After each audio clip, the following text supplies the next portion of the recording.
오늘 하나님의 말씀은 마태복음 8장 14절서부터 17절까지입니다. 마태복음 8장 14절부터 17절까지 들어보겠습니다.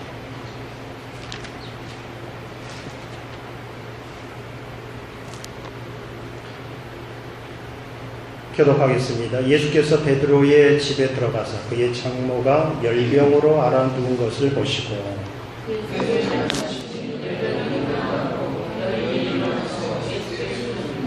저물매에 사람들이 귀신 들린 자를 많이 데리고 예수께 오거늘 예수께서 말씀으로 귀신들을 쫓아내시고 병든 자들을 다 고치시니 이는 선지자 예사야를 통하여 하신 말씀을 우리에게 나타난 것을 친히 담당하시고 병을 짊어지셨도다 함을 이루려 하심이더라. 아멘. 우리 예수님이 자주 들르셨던 그 집 중에 한 곳이 바로 이 베드로의 집이 아니었는가 생각을 합니다. 우리 예수님이 많은 병자들을 고치시고 말씀을 전하시고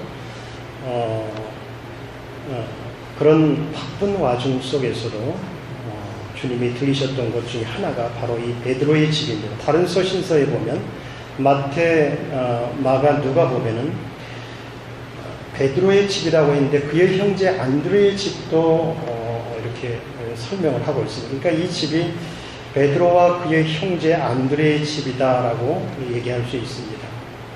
근데 여러분 우리가 읽었다시피 베드로의 집에 들어갔는데 누가 계시다고요? 그의 장모가 열병으로 앓아누운 것을 보셨습니다. 어떻게 이 사위 집에 이 장모가 알아서 누워 계셨을까? 이 부분은 어떤 설명이 성경에는 없습니다. 그렇지만 분명한 것은 아마 추측에 그런 것 같아요. 이 베드로의 아내 되는 이 처가 아마 외동딸이지 않았을까? 그래서 이 장모가 아마 몸이 아파서 그의 사위 집에 머물렀을 가능성이 높다. 그렇게 해석하는 것이 무난할 것 같습니다. 아니라면 정말 이 여인에게 자기에게 뭔가가 만약에 환경이 갖춰졌다면 돈이 있다거나 어떤 권세가 있다면 굳이 이렇게 사위 집에 얹혀 살지는 않았겠죠. 그럼에도 불구하고 이 장모가 사위 집에서 지금 앓아누웠던 것을 볼 수 있습니다. 오늘 14절을 보면 예수께서 베드로의 집에 들어가사 그의 장모가 열병으로 앓아누운 것을 보셨습니다. 이거를 누군가 그 베드로의 장모 또는 베드로가 우리 그 장모님을 고쳐주십시오 또는 장모가 베드로의 그 이 집에 오셔서 고쳐주십시오라고 얘기하는 부분은 없습니다. 이것은 그냥 자연스러운 현상입니다. 예수님이 자주 들르셨기 때문에 오늘 본문에 보듯이 예수님이 베드로의 집에 들어가셨습니다. 그리고 들어가셔서 그의 장모가 열병으로 앓아누운 것을 보셨습니다. 자연스러운 현상이지 누구의 강요에 의해서 또는 요청에 의해서 들어가신 것이 아니다라는 것을 알 수 있죠. 여기서 이 장모의 상태가 얼마나 위중했는지 누워있다라고 하는 이 말은요, 제가 조사를 해보니까 카타케마이라고 하는 뜻입니다. 카타케마이. 이 헬라어로 번역을 해보면요, 이 본문이 정확하게 드러납니다. 이것은 굉장히 위독한 상태예요. 우리 번역에는 그냥 열병으로 앓아누웠다, 무슨 감기 몸살처럼 얘기하고 있는데 요즘 말로 하면 메르스와 같은 거예요. 우리 그 천정근 목사가 메르스에 걸려서 그의 장인이 먼저 메르스에 전염이 돼가지고 그걸 간호하는 우리 천정근 목사가 메르스에 전염이 돼서 일산의 국립병원에 입원을 한 적이 있습니다. 그렇기 때문에 아주 그 집이 죽었다 살아났어요. 메르스에 한번 걸리면은 메르스는 약이 없어요. 그래서 그것이 과연 어느 정도 진행되는가에 따라서 그 상태가 호전되느냐 아니면 사망하느냐. 결국에는 그의 장인은 돌아가셨어요. 그렇게 그 사위를 사랑하고 목회를 위해 전폭적으로 지원을 해줬는데도 불구하고 돌아가셨어요. 그 장인어른의 죽음을 이 병실에서 바라보는 이 목사는 그때 아주 거의 초죽음에 가까웠다는, 거의 941생으로 살아났어요. 마지막 941생. 그래서 우리가 기도를 많이 했지만 그래도 하나님이 목회자를 사랑하셔서 아마 살리신 거 아닌가 하는 생각을 해봅니다. 굉장히 무서운 병이에요. 바로 이 병에 걸렸단 말이죠.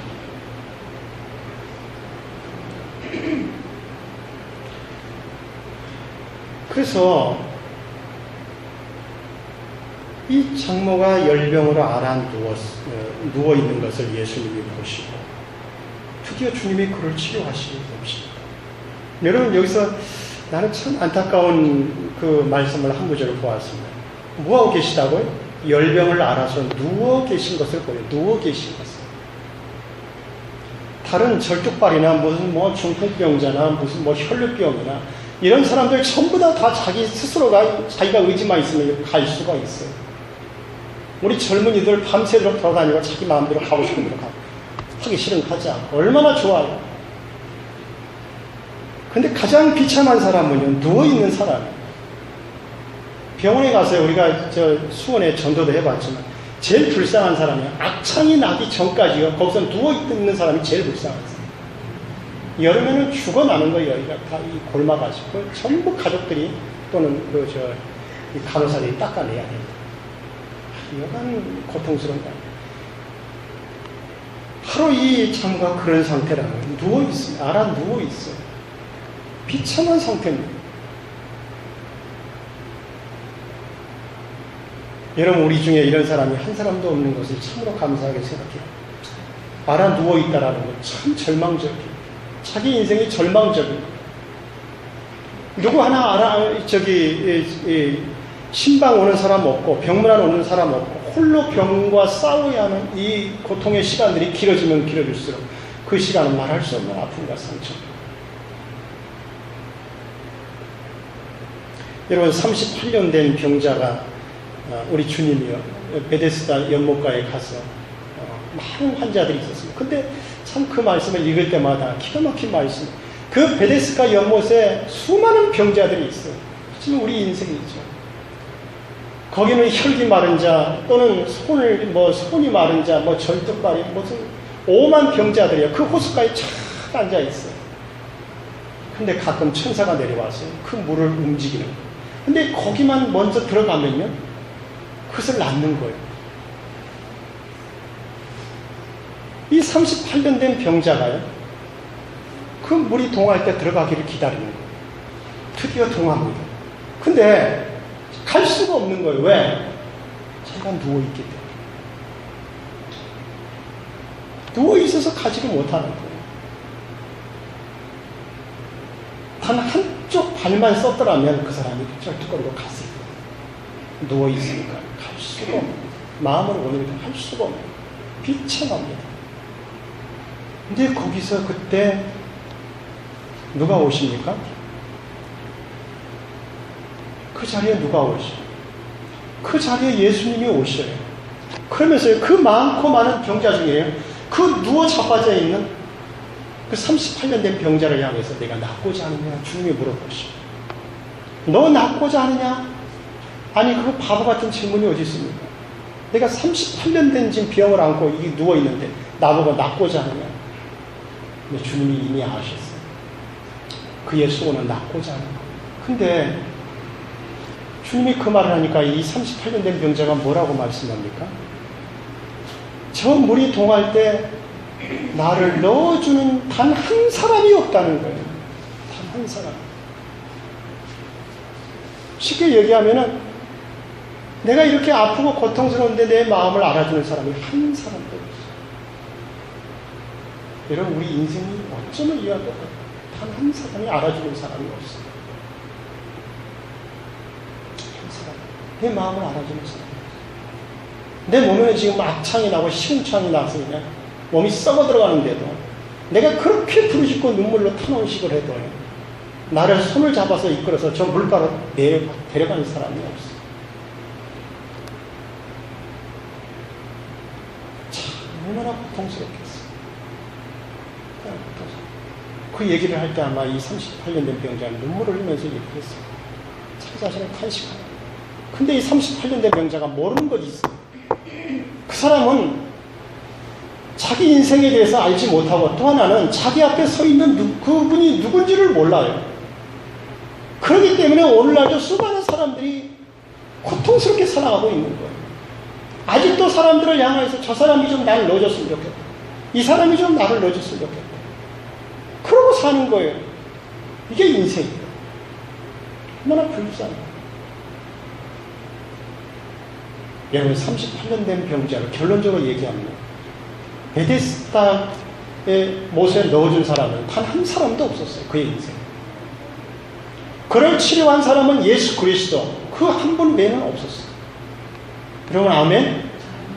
내 마음의 아픔과 상처, 고통, 내가 알아 누워서 일어날 힘도 없고 절망뿐인 그때 나를 찾아오시는 분은 예수 그리스도밖에 없어요. 여러분 이거 꼭 명심하기를 바랍니다. 그래서 우리가 좀 더 사람에게서 이 스트레스를 풀고 막 그냥 상처받을 것이 아니라 이 38년 된 병자처럼 한 사람이 넣어주지 않는다고 원망할 것이 아니라 예수 그리스도를 만나야 돼요. 예수 그리스도를.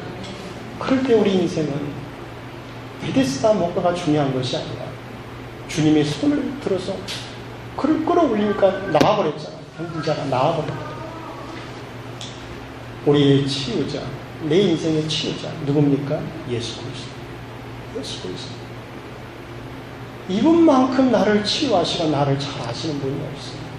오늘 본문도 마찬가지예요. 14절에 보면요. 그의 장모가 열병으로 알아 누운 것을 보시고 그 다음에 15절에 그의 손을 만지시니 알아 누운 것을 보셨습니다. 지금 누워있어요. 정신이 오락가락 할 거예요. 얼마나 그 고통스러운지 일어날 힘도 없습니다. 자기 사이 베드로가 그렇게 자랑하던 예수님이 오셔도 일어날 힘이 없어요. 그냥 누워있습니다. 근데 우리 주님이 오셨어요. 그의 장모의 머리를 안수해서 치유한 것이 아니에요. 자세히 보면. 그렇죠? 어디를 보셨습니까? 손을 만지셨다는 거예요. 손을 만지셨다. 아니 아픈 사람에게 주의종에 가면 머리에 안수하라고 그렇게 성도들이 요구를 하잖아요. 근데 주님은 그렇지 않았어요. 그의 손을 만지시고 손을 만지시고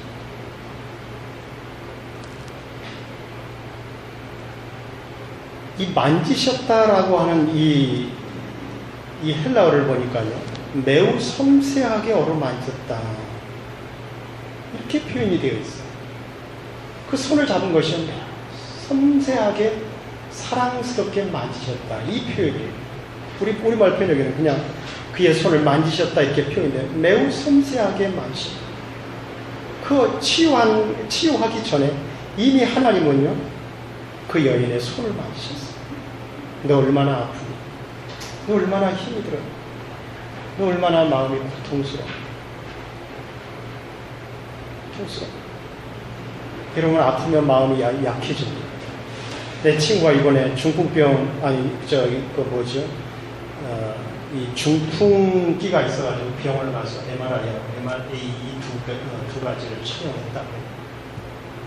막 손이 떨리니까 중풍 전조 현상이 아닌가 해서 큰 병원에 갔더니 의사가 이렇게 얘기해서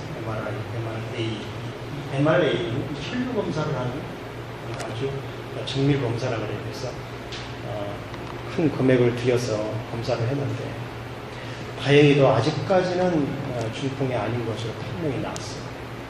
근데 이 친구가 그 말을 하려고 그러는 것이 아니라 자기가 몸이 아프면 사람들이 나 이러이러한 몸이 아파서 이렇게 병원에 가서 치유를 받으려고 그러는데 기도해달라. 근데도 사람이요 몸이 아프고 정말 보잘것없어 보이면 사람들이 전화를 안 합니다. 이게 인지상정인가? 이게 사람. 이 친구가 사업이 잘 되고 돈이 많으면요 벌써 전화했을 거예요. 아이고 여름에 어떻게 지내십니까? 제가 한번 방문해도 되겠습니까? 이렇게 얘기하죠. 참 힘이 없고 나약하고 아프면 찾아가지를 않는 거예요. 그 얘기를 하는 거예요. 이 여인도 마찬가지죠. 누구 하나 이 알아 누워있는 여인을 향해서 따뜻한 말 한마디 신방하고 오지를 않습니다. 별 볼 일 없습니다. 그런데 예수님이 오셨어요. 지금 누워있는 나의 손을 어루만지시면서 그를 사랑한다고 표현하는 그 상황을 한번 우리가 생각을 해보시죠. 무엇을 느꼈겠어요? 아, 이분이 정말 나를 사랑하시는구나. 이분이 정말 나를 사랑하시는구나. 그걸 느끼는 거예요. 사랑하시는.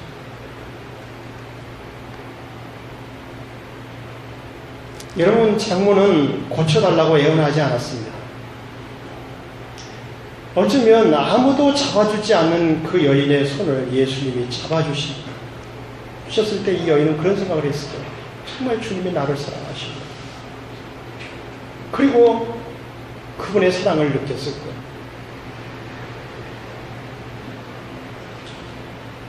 그러면서 그런 생각을 했을 거예요. 정말 절망적일 때 사람들은 나를 외면하지. 하나님, 예수 그리스도는 나의 이 손을 잡고 나를 사랑하셔서 나를 치유하시기를 원하시는구나. 이걸 깨달았을 거라는 거죠.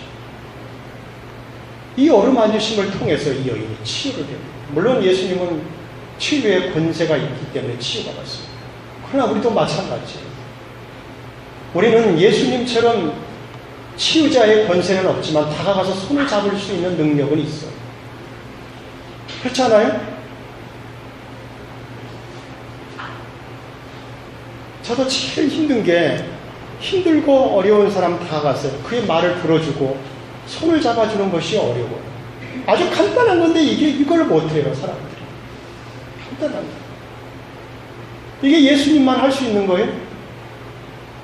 못해요. 전화 한마디도 듣기가 어려워, 우리는. 전화 한마디 듣기가 어려워.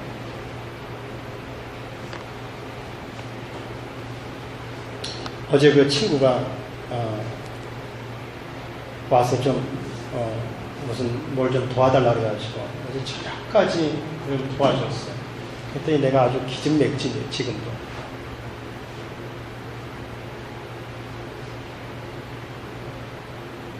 그 우리 사모는 이거저거 집에서 뭘 준비한다고 해서 또 이렇게 많이 했더라고요.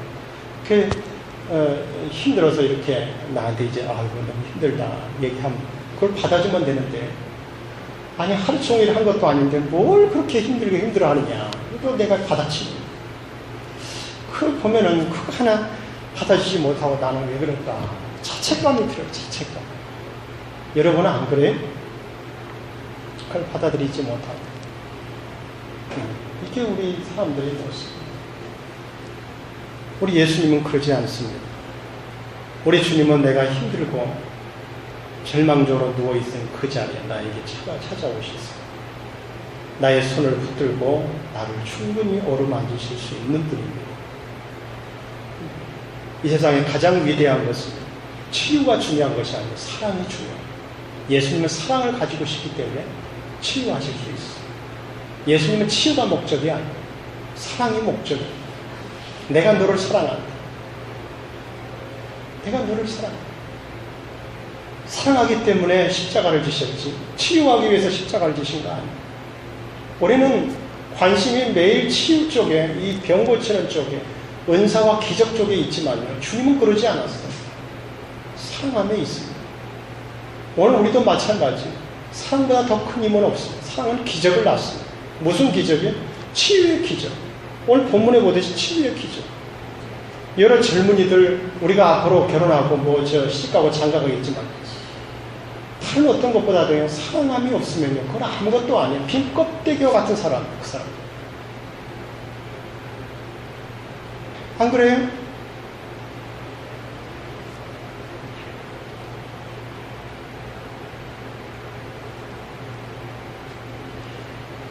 마지막으로 한번 보시죠. 15절에 다시 한번 보시죠. 그의 손을 만지시니 다 같이 한번 읽어보세요. 시작. 그의 손을 만지시니 열병이 떠나가고 여인이 일어나서 예수께 수종들더라.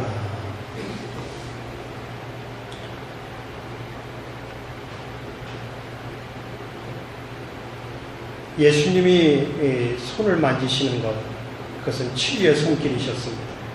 우리 주님이 우리를 만지시면 어떠한 병도 치유될 수 있습니다. 어떤 것도 치유될 수 있습니다. 저는 불면증 때문에 참 젊은 날을 참 많이 고생했어요. 정확히 따지면 불면증 때문에 고생하는 것도 있지만 악한 영이 역사하기 때문에요. 굉장히 고통스러웠어요. 밤마다. 오히려 밤이 없었으면 좋겠어요.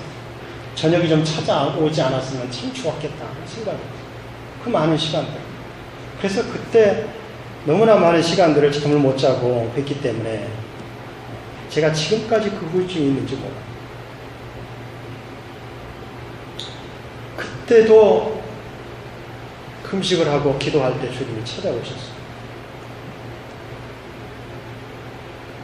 나는 불면증 때문에 기도한 건 아니에요. 그냥 금식한 것 뿐이지. 근데 금식을 하면서 하나님이 이제 그 오삼립 기도원 그 뒤쪽에 나무 숲이 쫙 있어요. 그 옆에는 조그만 굴이 있고, 개인 굴이 있고. 그래서 금식을 하고 이제 마지막 날 아침 이렇게 있는데 하나님이 그런 생각을 주셔요. 너는 죄인이다. 이 생각을요. 3번을 주셔요. 너는 죄인이다. 밥을 못 먹기 때문에 내 정신은 정말 맑지 않아요. 몸이 힘들지 정신은 정말 예민하고 깨어있어요. 근데 그때 하나님이 주신 생각이 너는 죄인이다 하는 것이 너는 죄인이다. 이렇게 금식하고 하나님 앞에 하나님이 기뻐하는 금식, 흉악의 결박을 풀어주고 앞제에서 풀어주는 것이 하나님의 금식인데, 그러면 하나님이 앞길에 비전을 열어준다든지 어떤 음성이 들려야 되는데 고작 하시는 말씀이 너는 죄인이다. 그 얘기예요. 그래 내가 응답을 잘못 받았나, 이걸 악한 병으로부터 또 받았나, 또 끈질긴 놈에서 그냥 그래가지고 봤더니 그냥 깨달았어요. 이거는 악한 영의 역사가 아니라 성령의 역사다. 그래서요, 지금까지도 내게 가장 큰 은혜는 네가 죄인이다라는 그 말씀. 지금까지 응답받은 것 중에 제일 큰 은혜. 죄인이다. 나는 죄인이다. 자기가 죄인이라는 걸 모르고요, 뻔뻔한 사람들이 너무 많아요. 특히 예수 안 믿는 사람이요, 가장 완고하고 고집이 세고, 예수 안 믿는 사람이 가장 완악한 사람들입니다.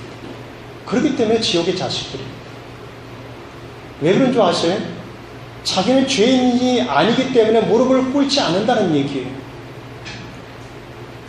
전능하신 하나님 앞에 무릎을 꿇지 않아요. 그분에 의해서 만들어지고 그분에 의해서 창조되었는데도 불구하고 무릎을 꿇지 않아요. 이게 루시퍼의 자손들이에요. 하나님의 은혜를 생각하고 하나님이 정말 살아계시다면 무릎을 꿇게 되어 있어요. 그러므로 베드로처럼 나는 죄인으로서이다. 나를 떠나소서. 주님 앞에 가면 모든 사람이 해야 할 말이 나는 죄인입니다. 자기가 죄인이라는 거 깨닫는 사람이요, 그 사람 은혜 받은 사람이에요. 그 사람 하나님의 자녀. 나는 죄가 없어. 내가 한 거에 비하면 다른 사람들은 정말 사형에 해당돼. 나는 정말 착한 사람이야 라고 생각하는 사람이에요. 여러분, 그 사람은 지옥의 자식. 그런 사람이 하나님 은혜 주지 않습니다. 이게 자식. 자그만 거 하나라도 하나님 앞에 정말 죄송하고 미안한 마음을 가지고 있다. 그게 하나님의 자손. 하나님의 자손.